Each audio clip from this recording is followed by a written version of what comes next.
Man-made terror, hungry jaws of death. Yo, don't cross my depths, I'll pause your breaths. I cause you to sink down 40,000 leagues, bleeding to death with no arms and short sleeves. My world's deep blue, killers gotta eat too. Looking for human flesh to rip my teeth through. Other fish in the sea, but barracudas ain't equal to a half-human predator created by a needle. Jet black eyes, baby, they stare while you sleep. When your Titanic sinks, I'm the one you gon' meet. Hearing terrified screams, they surround my team. All you see is trails of blood, even God won't intervene.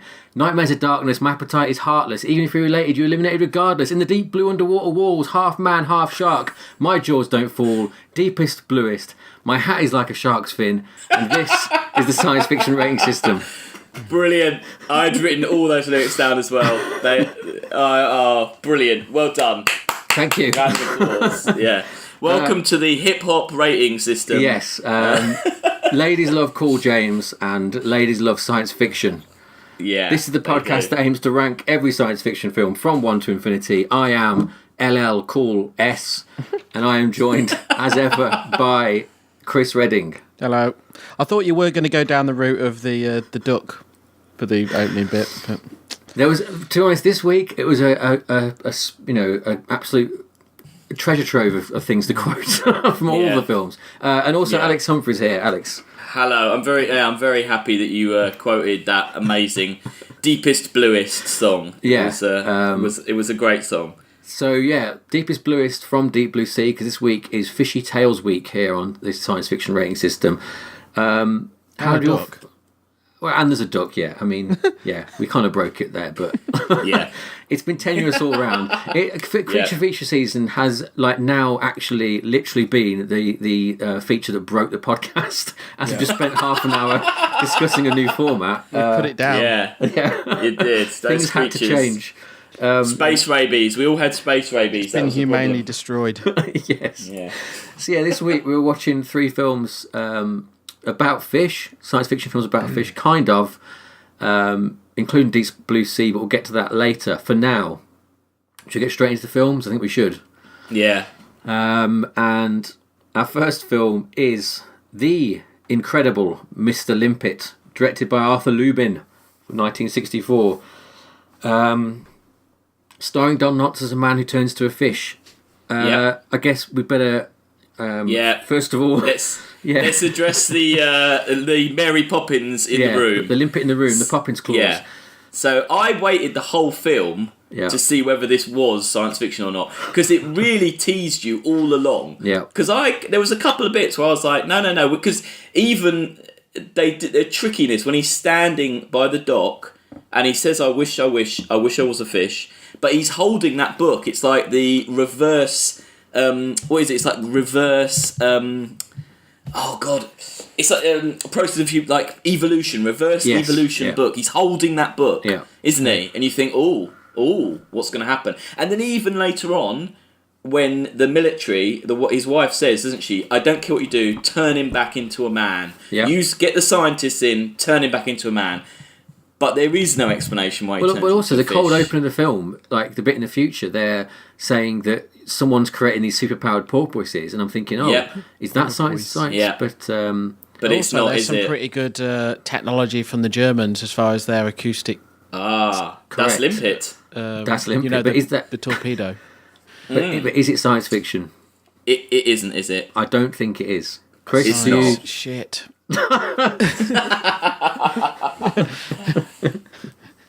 Should be on It's not. SSRS podcast. No, it's not. I think Poppins Clause has sadly been reactivated for a second week, and we can't rank this. No, it's sad. It is sad. Let's still talk about it. Chris, what did you think of this film anyway, despite its lack of credentials? Well, I asked you when it was made because it was quite war propaganda-y, wasn't it? Yes. Oh yeah. The way, even when he was exploring the shipwreck of the American sunk ship, it had instead of having tanks in there, which it would have been full of, it had an ambulance in there. Yeah. Yeah. And it's and then they made the Germans look ridiculous with their acoustic, their technology. It was actually laughable. And then, I like Bed Knobs and Broomsticks. and it must be the same animator. It's definitely the same era, isn't it? Same thing. The difference being this is not a kids' film, is it? No, Which Very weird. no, Tonally, very weird. This is to sign people up for the Navy or something. This is. do you think? This has very specific goals. I mean, really though, the Navy don't come out of it looking very good. I don't think because they're kind of weirdly sort of. I don't know, anti everybody, aren't they? Everyone in this film is kind of a dickhead, aren't they? Yeah. You know, even the fish that tells Limpet to leave his wife. Fish are dickheads. Yeah. Yeah. There's like a. Yeah, they are. There's like what's the? Isn't there like a crab from, the Little Mermaid in there? Yeah, like, he was a bit like rip-off. that, didn't he? Yeah, he but did Like, look well, very- not yeah. rip off. Like it's a And his, predecessor to it. all his lines were recorded as though they'd going down a phone like this, wasn't it? Yeah, what was that? I don't know. About? Do you think they actually did the voiceover over a phone? Maybe like phoned it in. I don't know. Yeah. It was strange. They never really explained it, did they? In many No. ways. Yeah. No. Alex, Limpet? Well, You pro Limpet? It was a very odd film. I started wondering whether it was... I agree with Chris, it's very heavy propaganda, but I don't know if maybe the propaganda is join the Navy and have sex with a lot of women. Because it fish. seemed to me... Well, yes, exactly. It seemed to me that Limpet's obsession with being a fish was about his sexual freedom. Yeah, there's a whole song isn't it, about Because that. Yeah. exactly, there's a whole song about meet up with a fish, do what you want. It doesn't matter, you know, Yeah. like you're a fish. And then when that lady fish comes along, she's like got that ridiculous kind of Marilyn Monroe voice, and she wants to take him to the spawning ground, and he gets a bit upset by it. But then he just deliberately flies through that picture of his wife. He's like, no, I don't care. Yeah. I'm just gonna have sex with this fish. And ultimately, in the end, he does leave his wife, stays as a fish, leaves his wife to have Not only does sex. he leave his wife, he sort of mansplains to her why she needs to leave him. Yeah. When he's like, Well- he's like, oh, I could come back, and he's like, oh, you could come back. That's what she says, and he's like, yeah, but I couldn't live in the bath, could I? He's like, Yeah. he's making her make the excuses for why he's got to run off with this fish. Yeah, it seemed as well like there's a bit where he's kind of he seems to be implying that is George the bloke is having an affair with Yeah. his wife anyway. Because when he talks to George, he's like, oh yeah, do you remember that time when we all you used to stay up all night playing cards when I went to bed Yeah. with my wife, or like, oh, do you remember that time we went out and I lost all my money? And it's kind of, there was a lot of weird undercurrents going on. Maybe I that's stuff that really they cut. yeah. Well, also Yeah. the fact that like he does appear to be like sort of sexually attracted to fish even before turning into a fish, doesn't he? Oh yeah, He's a bit Oh, weird. definitely. He's a very odd man, isn't he? Yeah. And yeah, it was just I agree with you. The Navy don't come across particularly well. They're kind of idiots in it. No, it was a very. I mean, I wrote it down. There's a very profound bit where Bessie says, "Am I the widow of a man or the wife of a fish?" I thought that was quite a profound. It was a bit kind of metamorphosis. So it's quite a profound moment, that bit. Yeah. And also the final line sung, which was Henry Limpet, your name will live forever. America owes everything to you. Yeah. Which I thought was pretty. That I was like quite how good. he was like in parade in like his they'd made him an admiral or something. Yeah. It was like But then Germany for- before the First World War sort of uniform, Yeah. wasn't it? Yeah. But for like Mount Rushmore, they'd actually Yeah. use the image of the fish. Yeah. Yeah. Yeah. No, it was a very, very strange film, and I just couldn't get who it was aimed at because it kind of felt like a kids' film, but not really. It was all over the place, yeah. wasn't it? Yeah. It was. Yeah, it's very weird. People You on know 60s one thing- drugs. I don't think it is though. I think this is a pre-drugs audience, isn't it? This is just this is like a very sort of staid, boring America film, isn't it? Yeah. This is God, I dread to think what this would have been like done 4 years later on acid. This would have been absolutely out there, wouldn't it? The one like really interesting and strange thing about this film that I went back to several times to make sure I was right. At Yeah. 59 minutes and 50 seconds in this film, right. they're looking over the rowboat into the sea and waiting for Limpet to appear. He appears and the Jaws theme plays. What? Yeah, Really? Like it's a bit 59 higher seconds. register, When is but it? it is like 59 minutes and 50 seconds. Yeah, I don't know if you've got the capacity to do it now. Yeah, it's like going do do do do do do do as he approaches the surf. Yeah, honestly.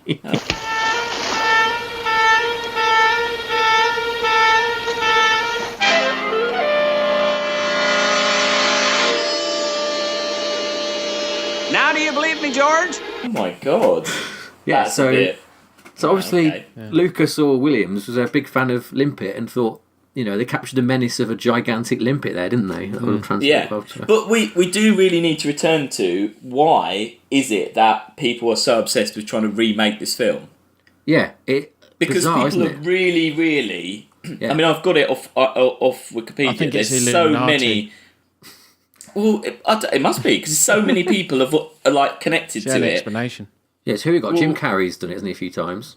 Yep. Where is it? Yeah, there's Mike Myers at one point, Mike Judd to direct and co-write with Robin Williams, Chris Rock, Mike Myers, and Adam Sandler. That was 2001, and then you've got 2009. The guy that directed Enchanted was going to direct. 2010, Zach Galifianakis was in negotiations. 2011, Richard Linklater, and then it was 2014. It was announced that John Hamm, Danny McBride, Sarah Silverman, Kevin Hart, Josh Gad, Keegan-Michael Kay, and Jordan Peele had entered talks for various roles. On August 4th, Linklater left the project to concentrate on his new film, which ended up coming out in 2016 as Everyone Wants Some, and that is the last. But that's like right up to 2016.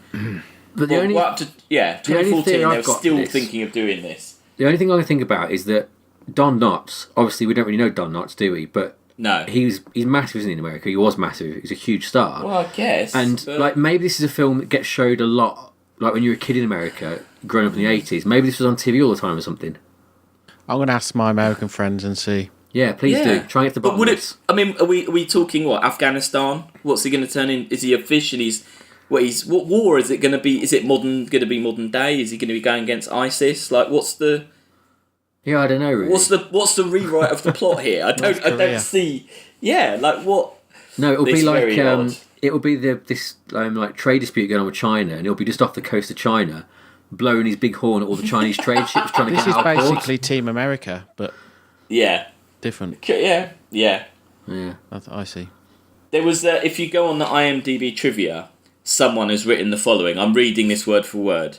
Yeah. So someone has written, Henry Limpet, after falling into the ocean and becoming a fish, done 37 thrums, or shout of noise, as in fear or shock, that lead to Nazis hitting themselves. There were 37 thrums total. 10 to 15 thrums were heard twice or 3 times, but there were 37 thrums done in the movie, and 2 more thrums were added in the movie's closing credits, totaling 39 thrums. So if you needed to know how many thrums there were, wow. It's on IMDb trivia. The Thrum expert, thanks. Thrum expert. We should get that person in on this podcast, I think. That, yeah. The level there of detail. Go. Yeah, go to Trivia Corner and get some of that. Yeah. Well... But we can't rank it. We can't rank it, and as I say, it's responsible for a sea change in how we do these podcasts to get away from this situation. Wastes a lot of my time. Yeah, basically. I'm glad I watched it though. Yeah. Right. Well, let's pretend that never happened and put the Limpet behind us. I would like though every time near a thing of peril that little choir comes on and goes like, what is it? Be careful, be careful, and he's at the water's edge. Don't fall in. That would be nice. Something that Samuel L. Jackson could have needed in the next film after the break. That's a fucking segue. Fish is free to roam around the sea and look for love wherever he can find it. He flirts with every lady fish as she goes swimming by, and if she gives her tail a swish and winks a fishy eye, a minnow all at once can be a whale of a guy. And we're back with our second film of the day, Deep Blue Sea, which I was sat watching and it was terrible. And I was sat there thinking, how many shark films does it take until I realise that Jaws isn't a good film because of the shark? It's sort of despite the shark, Jaws is a good film, and that I need to stop chasing Jaws because every other shark film is absolutely terrible. I haven't seen any of the Jaws sequels. You know, two's all right. Two's all right. Three's terrible. Three's Is awful. Roy Scheider in the second one? Yeah, he is. Yeah, I mean, 2 isn't great, but it's at least like they're on the island. It's not and Spielberg stuff. though, is it? No, it's not. No. Oh, fuck that then. But compared to 3 and 4, 2 is all right. Yeah. 3 is 3's barely a film, and 4 is just embarrassing. Yeah. Because the sharks got revenge thing. But that actually, do you notice the sharks died in this film in the same way they do in Jaws 1 and 2 and 3? Really? Yeah. Kind of the same way as in 1, yeah. Well, the first one someone dies with the shoots gas something thing. and then he blows up. That's the first one. Yeah. Second one, electrocuted. The second one gets electrocuted. And what's the third one? Blown up with a big missile. And that's like the third one. They blow up. Yeah. It also kind of starts in the same way as Jaws, with like spring breakers, like having fun. It's a massive. And you think rip-off. they're going to get it, but then they don't. Yeah. So they try and twist it on you. They pull out the same license plate from the shark. They pull up. That's the same plate as in. Bastards. They get out the tiger shark in Jaws 1. Why? Bastards. Because It's honouring it, isn't it? It's like an homage. That's okay. I suppose. It's sick. But it's poor, isn't it? Well, I quite enjoyed Deep Blue Sea. I thought it was all right. Right. Okay, Yeah. Alex. Let's have a passionate defence of Deep Blue Sea. Well, no, it was better. Well, okay, right. Well, number one about Deep Blue Sea, obviously spoilers. That Samuel L. Jackson scene is genius, and that alone within the film is brilliant. And I know he's Rennie Harlin is quoted as saying it's inspired by Alien, like of what's his face getting killed, Tom Skerritt getting killed in Aliens because he was the most known character, the biggest name, and obviously also as well because I read as well that Samuel L. Jackson was offered the LL Cool J part and was just like, no way, I'm not playing that. So they almost wrote that part for Samuel L. Jackson. And I think it's a really interesting part. He's kind of, you don't normally get that kind of him playing that kind of character, or, that kind of like, he's the CEO, isn't he? He's actually kind of, he's not really done anything wrong. He's not a baddie in any way. He doesn't really deserve to die. And that scene where he does that ridiculous speech, which is really cheesy, but really funny. I think that scene's brilliant, so it's worth it for that scene alone. Yeah. But generally, it was just good entertainment. I thought it was just a good, fun, entertaining film, and no other shark films are good apart from Jaws. I agree, but I think that it's just I just think it moves along quite well. I think there's some good action. I like the kind of twist, as it were, that they're like. What are the intelligent sharks doing? And it's actually that they're herding the people to get them to release them. I quite liked that as a little kind of twist. I thought it was quite good. But yeah, overall I enjoyed it. I guess my problem with it is I hate Thomas Jane. I think he is an absolutely terrible actor. How do you feel about Saffron Burrows? I don't mind Saffron She's Burrows. Compared to Thomas Jane, I think both she's as bad as each actually... other. Every line he delivered, he just is so cheesy. He is and awful. he's an awful actor. But there were some good people in there, like Stellan Skarsgård. I thought was good, and the guy Michael. Yeah, Michael Rapport is quite good. The kind of cheesy, the guy that's knows the facility. He was quite good, and LL was all right, wasn't he? He was all right. I think that LL Cool J is the best actor in this film, and he's terrible in it. That's how bad this film is. Yeah. Okay. So why'd you hate it so much? It's terrible. Because it's terrible. It makes absolutely no sense. Like, not even, you can suspend a bit of, belief to get these sort of silly, like, plots, but everything about what they're doing just makes absolutely no sense at all. And It kind of shows scientists to be idiots. And repeated scientists idiots. aren't idiots. This is the problem. Yeah, like the scene when the sharks throw Stellan Skarsgård at the screen. Oh, I love that. And they all just stand around watching this. Yeah, it's funny. Yeah. It takes some 80 Samuel L. Jackson's like, I think we should leave. Yeah. It's like... Would you have like a smacking him into the glass. shatterproof glass Yeah, for that? you'd think. A shark swims backwards. Like no amount of making a brain bigger is going to make a shark able to swim backwards. It's a very clever shark. It doesn't matter. They're just not built that way. It does not happen. The sharks appear to have like... still apply. Well, they don't, do they, though? Because the sharks seem to change size and shape. They fit through doors that are about as far across as my arm, and then they're like taking up... I mean, that room, that screen that they get to come against, the shark's about 80 foot long, and then it's about 10 foot long. Yeah. There are 3 of them, though. Have you seen the trailer that's just come out for The Meg with Jason Yes. Statham? Oh, Yes, hell we were yeah, discussing it earlier on. amazing. Yeah. Yeah. That looks more fun than this. Definitely. Don't you think there's a lot of parallels with this and Jurassic World and Jurassic Park? Like how, you know, that like whole complex is kind of like in Jurassic World where Chris Pratt's got his raptors and is like befriending them. Yeah. And Totally. and you know, there's even a line someone goes, "Oh yeah, at weekends we can run this place with a skeleton crew." Yeah. And I'm like, yeah, that's funny. Jurassic all Park. those people just leaving at the beginning, and then they all turn back up at the end. Yeah, like, yeah. Hey, what have you been doing? Just in time. Yeah. I mean, that's just got disaster written all over it. Yeah. You know, at the end where that Jaws, where they kill, you know, we shoots the whatever it is Yeah. at the shark, and it goes through the shark's fin and then leg of the guy, Yes. Yeah. right? And then the shark gets through the fence, right?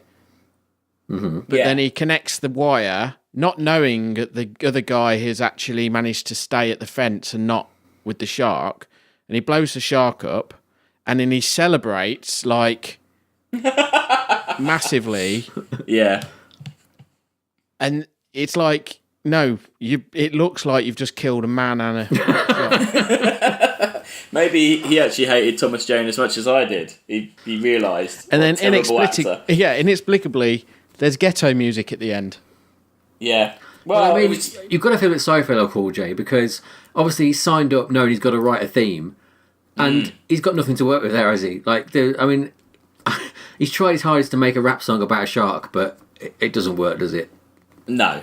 But no, I did feel a bit sorry for him throughout, really, LL Cool J. Also, the way they're all kind of together, being useless, and he's sort of done more on his own than the rest of them put together. And he turns up, and they're still kind of like a bit like, oh, he's just a shitty chef. No one's sort of No. doesn't take over, does he? Anything? I think he saves them like 3 times. Like, Yeah. I think he saves each of... Like, he's the one that lets them through the door when they've been stranded. Then he saves Thomas Jane later on. Yeah. Like, I think he pretty much, just because of him, they really survive. Yeah. It's not because of Saffron Burrows. I mean, the one thing I do enjoy about the film is the fact that obviously it's Saffron Burrows' fault, and it really is her fault. Yeah, and they're it is. all through the film, everyone's just saying to her, "You fucking idiot!" Like, isn't there at some point someone just goes, "You stupid bitch"? That other woman does. Yeah. And it just all through the film, they're really laying it on her. And it's just a weird way of making a film that you've got this central character who everyone just cannot stand. Yeah. And I think I mentioned it off air last week. I didn't put it in the podcast, but yeah, the end of this film. Originally, she survived, and the test screening came back, and every single member of the audience wanted her dead. So they went back at great expense and reshot the ending where she died.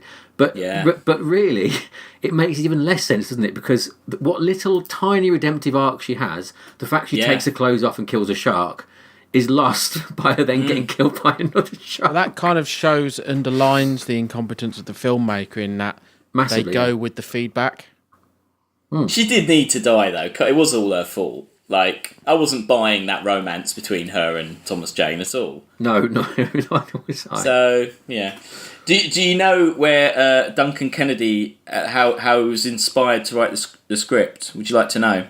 I did read it, but You yes, watched please tell Jaws us. and Jurassic Yeah. Park? Well, he witnessed a horrific shark attack on a beach near his home, and then he started having a reoccurring nightmare of being in a passageway with sharks that could read his mind. Ooh, Yeah. That's a fucking nightmare, isn't it?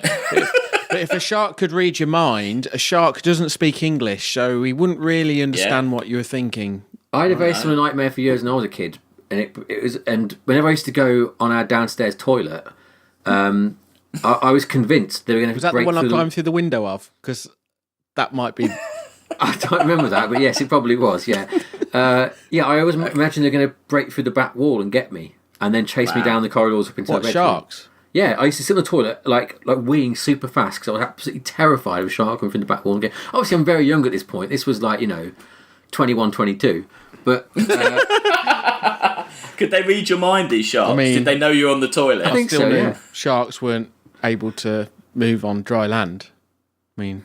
Well, yeah, no, but see, that's the thing. In that, in Jaws 4, it kind of like mounts a hotel, doesn't it?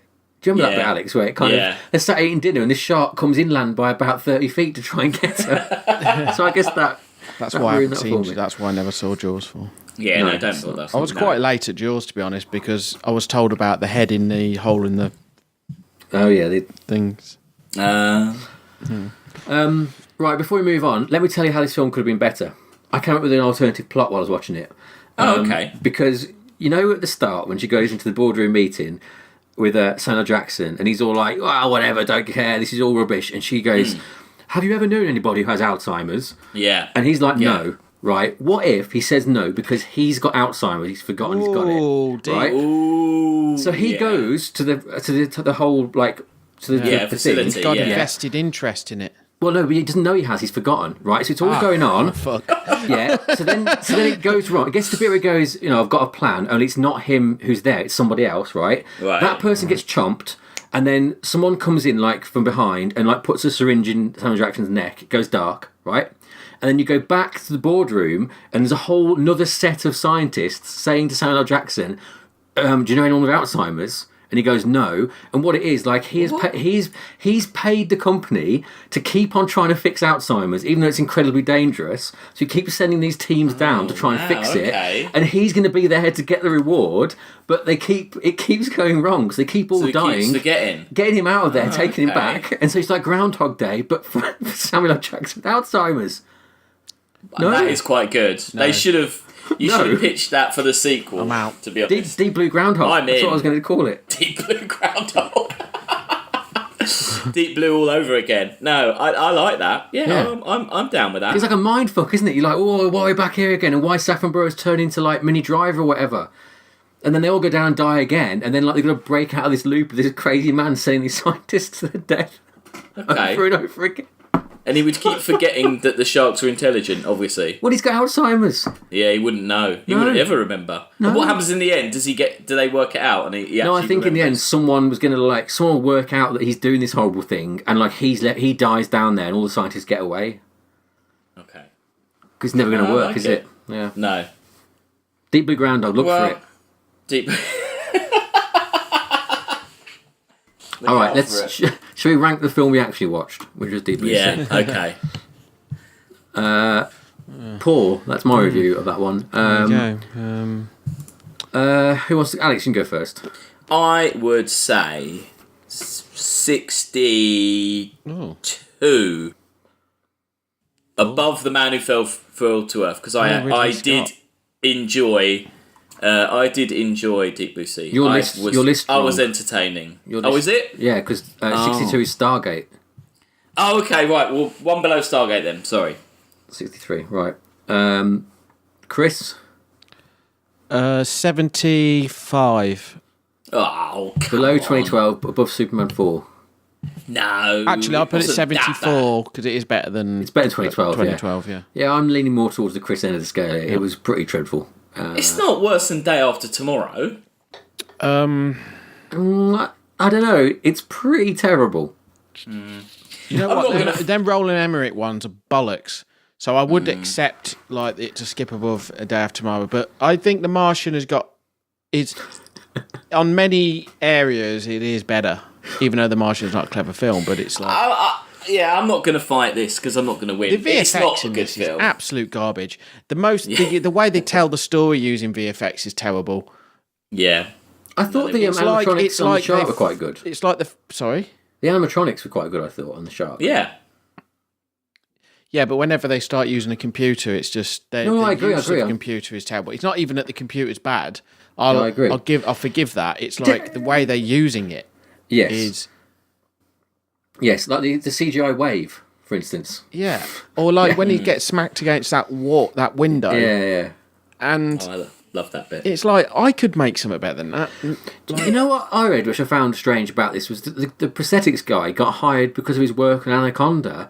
And do you remember Anaconda? It's fucking awful. The snake. It's in in that. the same sort of ilk, though. Yeah. His work's better in this one, but I just can't believe I want to watch that and think that's the guy I want to make my, puppets. 'Cause Anaconda's got some bad CG. I'm fine where you said. I'm not going to fight Piranha this one. 3D or something. It's like that sort of. There was a little spate of Animal. That's a lot shit, later. isn't That it? is Piranha 3D. I didn't enjoy it as much as Universal Soldier Piranha. Return. So I think it was yeah, that, you're wasn't right. it, one? Yeah. I think it should go one below Universal Soldier. 68. I think it's better than It's not Armageddon. better than Armageddon. I don't think. No. Armageddon was pretty terrible. And also, there's lots of like artistic things in Prometheus and in The Martian. Yeah, I think. know. Yeah. I think the further we get away from ranking those films, the less funny it is to rag on Ridley Scott so much, isn't it? And I think you're right. We should probably. Yeah, I think Below the Martian. I'll agree with that. Okay. Yeah. You're not going I'm to. all right with that. He's not I'm willing all right to with fight for this one. I'm not going to fight for Deep Blue Sea. I enjoyed it, and I love that LL Cool J song. Can't wait to find out what you think about the film with a man with a head of a duck. I was going to say, is that the hill that you're prepared to die on? Let's find out after the break. Yeah. Deepest blue is my hat is like a shark's fin. Deepest blue is my hat is like a shark's fin. Deepest blue is my hat is like a shark's fin. Man-made terror, 100 jaws of death. Gotta cross my depths, I pause your breath. I caught you, you sink down 40,000 leagues. Bleeding to death with no arms and short sleeves. My world's deep blue, killers gotta eat too. Looking for human flesh to rip my teeth through. Other fish in the sea, but barracudas ain't equal to a half-human predator created by a needle. And we're back with our third and final film of the day. We've saved the best for last. We saved a film for last. This is Howard the Duck from 1986, starring Lee Thompson and a young Tim Robbins. A film that George Lucas left Lucasfilm to go and make, and yeah. So Well, that ruined his career, didn't he? He never made any money after that. Fuck that. Yeah. I mean, he never made a good film again, did he? No. No. Who cares? So who's not he gone probably first? cares. He cares. Chris. Yeah. Had you seen Howard the Duck before? You see, you'd seen bits of it. I'd seen bits. You never sat down for a I've never full-on sat down splurge. for a full-on duck session. Duck fest, right? And how did you find it? It was promoting bestiality. It does. Yes, unfortunately, yes. Repeatedly as well. Repeatedly. Yeah. In a way which they don't even like make it ironic in a in like a. They don't even comment on it in as if it's ironic. They just go with it. Yeah. It's quite funny. She says a line. Do you think I might find happiness in the animal kingdom, Ducky? That's when they're in bed together. Yeah. It's a weird film, isn't it? It doesn't work on any level, really, because the science is mad, because it's from a duck planet. Duck World, please. Ducks have become the dominant species. Yeah. Yeah. That's all right, though, isn't it? That's not... I mean, that's stupid, but it's not... Yeah. It's not... It's cold. It's just a cartoon. It's a cartoon film, so it's fine. It's a bit like Roger Rabbit and all that, isn't it? But I mean, I thought it was a little bit offensive at the end with the chase when he's flying the microlight and he's shouting "Tora, Tora, Tora" as he scares people. And basically, he's just spouting off like Japanese lines, and there's so many it's like, oh man, like everything that happens, they get as many puns to do with that thing out in the script. Like there'd be a banner that goes over and goes, "I'm flying blind," and then you throw it away, and it'd be like, it basically just. It's been written by Muppets in a room, and they've just laid it on. Again, what is the target audience of this film? No, that's this tonally, this is even more confusing than Mr. Limpet. Because there's sex in it and stuff. It's Generation X, isn't it? Comic book readers. Sorry? It's like... Well, no, because it goes... It's completely the opposite of what the comic was all about. No. I was troubled from the off when we show the duck planet, and he's like smashes through the walls, and there's a woman with her tits out as a duck in the bath, and I'm like, Ducks don't even have mammaries. Like, they're not Well, mammals. Even before that, Chris, the first shot of the film when he's watching TV and he gets the bit about like crotch chafing, he starts, he starts putting his hand down his pants. Really?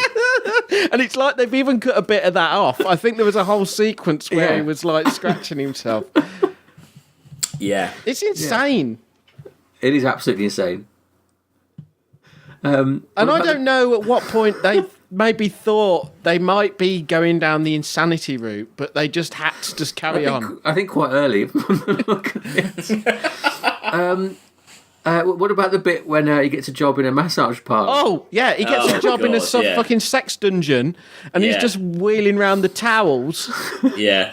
But I did think that is quite a good joke before that, where the woman in the office is like, I'm going to get you a job. I don't care if you come here dressed like an idiot, or you're just trying to claim your benefits. I'll get you a job regardless. I thought it was quite a good, considering it's quite a good gag. Yeah. But yeah, I don't know why he ends up in a sex dungeon. That is very... to show more boobs, I guess. There wasn't any boobs for a while. So I agree it's not a great film, but I absolutely love this film.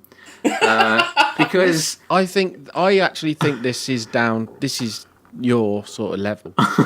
my level. Right, okay.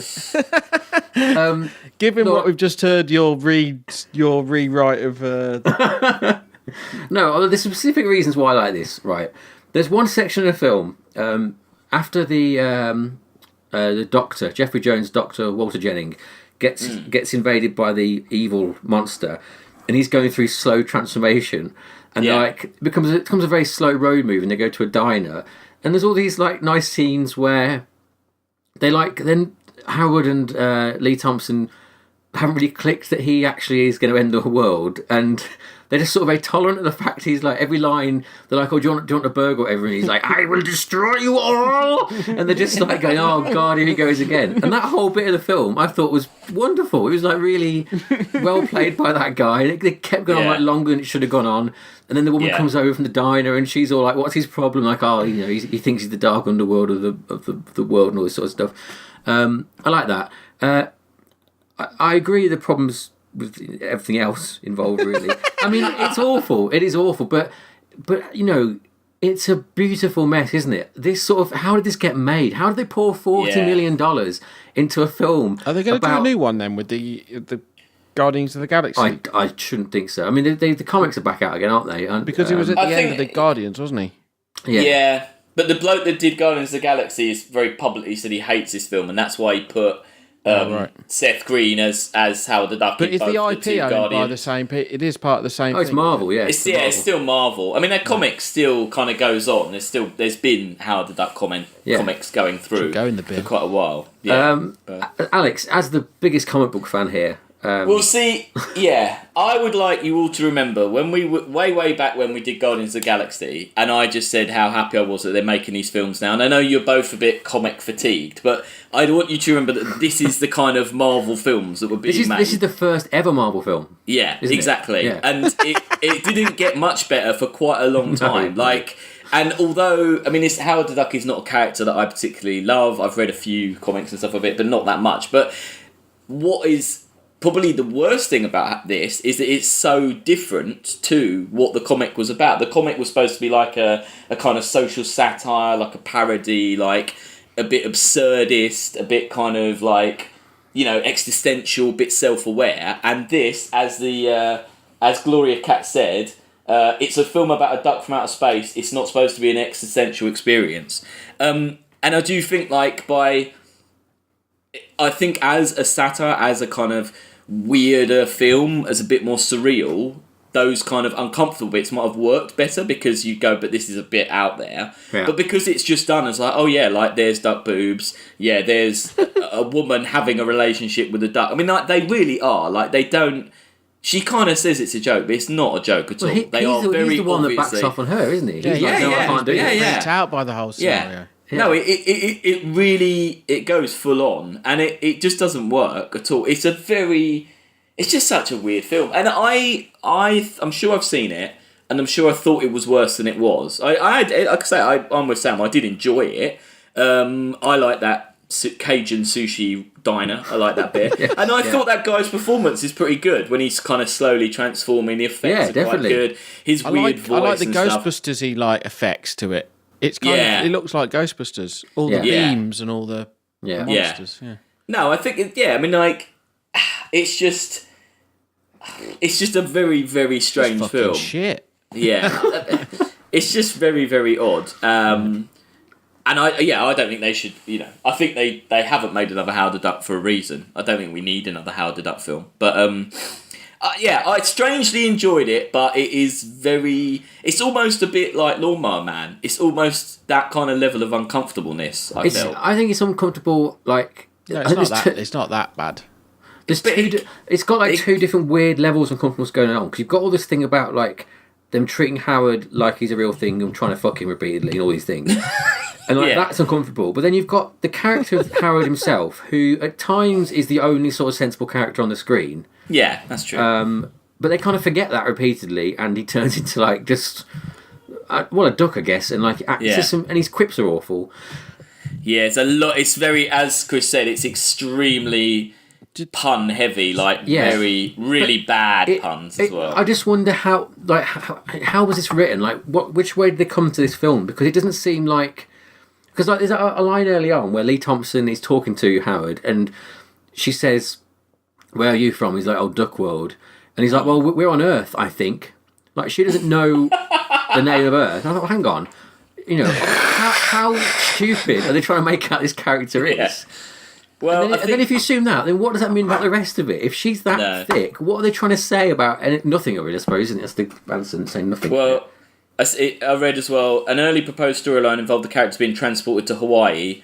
The director said that the storyline was considered because we thought it would be sort of fun to shoot there. So that's kind of the level of what they were doing with this. Maybe they were just given so much money, and George Lucas was such literally a golden goose. Like they just thought, what can go wrong? Like I think they just thought, well, it'd be all right. Don't worry about it. Like he knows. George Lucas knows what he's doing. Yeah. But he didn't. I mean, he spent $2 million on the suit alone. There are 8 different actors working in it, and also the other great thing. Where's the one? On a DVD commentary for the film, so way back, one of the commentators claims that George Lucas reassured him that the project would, in 20 years, be seen as a masterpiece. As of the year 2012, the film is still considered one of the worst ever made. So unfortunately, that didn't come true. It's a John Barry soundtrack. The soundtrack's terrible. Yeah, and Thomas Dolby does the song, doesn't he? Thomas Dolby does the Howard the Duck. Oh yeah. Yeah, that love theme they keep playing is awful. That's John Barry. Yeah, it's weird, isn't it? That bit at the end, is this after Back to the Future? Because that really rips off Back to the Future when he gets up on the stage. He starts it's basically the same, isn't it? Yeah. And why is no one shocked that there's a duck on the stage? Well, because he's the star of the show, but also the manager. Like, what's that about? Yeah. And then he comes out playing like amazing guitar. Yeah, Jesus Christ! It with his beak. Yeah. With his beak. It's a really odd film. I mean, I guess it's good it exists. Because... Is it? I mean, yeah. I don't know. Well, if ever you're going to make something similar, it give you like a base level to work from. Yeah. I guess. Don't you want to really go to an alternative universe though, where this was a massive hit, and then all the films, like they made the whole Marvel universe after this? Yeah. In this. Well, but it would. But imagine if there was like loads of Marvel films off this. Yeah. This is the start of the Marvel universe. Yeah, exactly. But because Lucas sold Pixar, was it Pixar because of this? Yes. He got so much money. Yes. So that changed. I mean, it did kind of change. So we wouldn't have had Wally. Well, no, we wouldn't have had Wally. Because George Lucas would have been in charge of Pixar, and he would have only have made Star Wars themed things, probably. It did change. I mean, it did change the landscape as far as people. I mean, whoever made that duck suit was laughing. 2 million. Yeah, 2 million. I wonder who owns it now. Probably George Lucas. Yeah. The person who did that is probably still loaded in Hollywood, right? Like, still got a massive house off the back of that fucking suit. Yeah. It's quite a good suit, though, isn't it? I thought it was quite good. Not He $2 looks million really quid's creepy worth. when he It's wears not $2 the million worth. when he wears the it's not suit. $2 worth. You know, like when he dresses up towards the end, he looks really creepy to me. Like really. I like how when he weirdly- gets a hard on, his like feathers go up on his head. Yeah. Yeah, And that's also, a nice one it's- for the kids. Well, and also it is more disturbing to think of all the majority of the actors that played Howard were children. Yeah. Duck boner. So there was one guy, the guy that was he was Dink in Spaceballs Yeah. and Chucky, but most of the time, sorry to interrupt, but do you know how he got the job in Spaceballs? no. Because he went to a party, Mel Brooks was there, and Mel Brooks said to him, and he found out he's in Howard the Duck, and Mel Brooks said, anyone who's in Howard the Duck can be in my film. Well, there you go. I There you don't know go. what that means.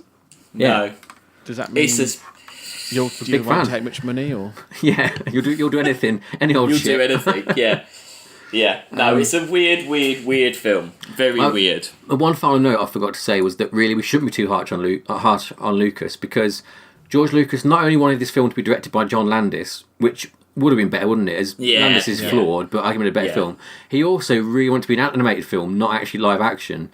And they basically strung him along the studio and said, "Yeah, we'll do it animated." And then said, "Oh, it's coming out next May. We haven't got time to animate it. Let's do it live action." So Fucking it's not entirely his fault. No, it's not his fault. If that As an story is animated true, film, if that story's it would true, and it's not just the studio or him trying to.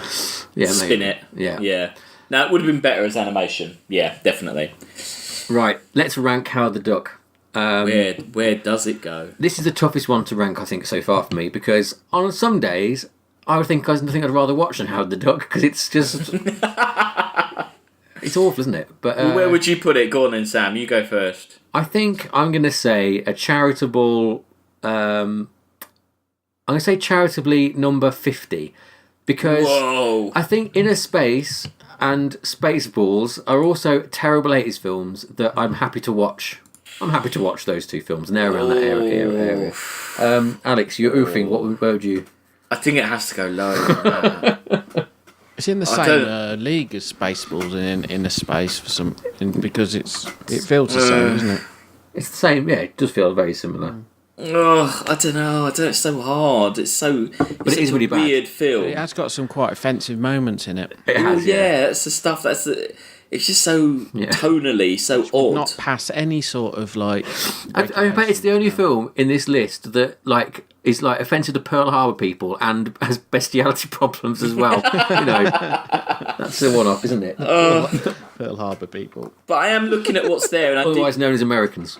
think you're right. It is. I was going for he's being offensive to Japanese. I wasn't going for him as being offensive to. I think driving over. If you think those people were probably like veterans of that age, the old people, him just going flying over there shouting "Tora, Tora, Tora" is pretty offensive to everyone involved, isn't it? Really, all sides of the conflict are thinking, "What the fuck's this duck doing?" including microlight enthusiasts. Doesn't Tim Yeah. Robbins even call him out in the thing though? Doesn't he say to him, "You can't shout that" or something? I don't Doesn't know. he? This fucking duck's just turned up from another planet, and he knows all these fucking like World War II references. Yeah, how does he know that? Has there yeah, been a you're World right. War II happening on his planet, but of ducks? But everything Yeah, I else guess is, doesn't so. it? Like, because he's really surprised they haven't got I don't know, Playduck or whatever, isn't it? But Yeah. that's No, it's just just Playboy with a duck. It's exactly the same. Like history is exactly the same. Yeah. It's fucking terrible. Oh dear. Really, it should be below Lawnmower Man in some way, shouldn't it? It's an absolute just disaster. I think it's. I don't Where know. did you? I think said it's 50. 50. I think it's lower than Flash It's Gordon. like 80 or something. It's really bad. Yeah, it's really bad. I preferred Flash Gordon, definitely. It's like Theodore Rex. This is Theodore Rex material. This is 78, 77. I think it's a more competently made film than Theodore Rex. What about 76? One above Superman 4. Yeah, okay. It wasn't okay. as terminally boring as Superman 4, was it? No. It moves along quite well, and I do think that guy did give a good performance. Yeah, okay, yeah, but yeah, But the only reason that fucking George Lucas should know better. Yeah. Do you think though, if sure he he does, wasn't, though. if he hadn't have had any money I involved, actually think he's like Star Wars is the the anomaly. Oh, is definitely. the Yeah. anomaly. Yeah. Yeah. Oh, yeah. Do you think though, if he hadn't been involved, no one would know about it, would they? No one would remember the fact it flopped. Don't you think that would have been fun, No, there's other... like the 1980s Dolph Lundgren Punisher film, people don't remember that even existed because it just... George Lucas make a Red Tails. Pilots one. Red Tails, yeah. That's awful as well. He should have got Howard the Duck in that. Yeah, he should have. What if they shout Tara in that one? Probably. I mean, that's the only... He's got a cameo just shouting that, flying over their heads. That's all he does in the film, yeah. That'd have been good. Right, okay, so we get what we're saying, 76. Yeah. So below 2012 and above Superman 4. Yeah. Howard the Duck. There we go. The duck is in. The duck is has in. landed. We haven't got to watch it again. So, that's the end. Next week is the conclusion of Creature Feature season and really the conclusion of Science Fiction Rating System as you know it. Bum, bum, bum.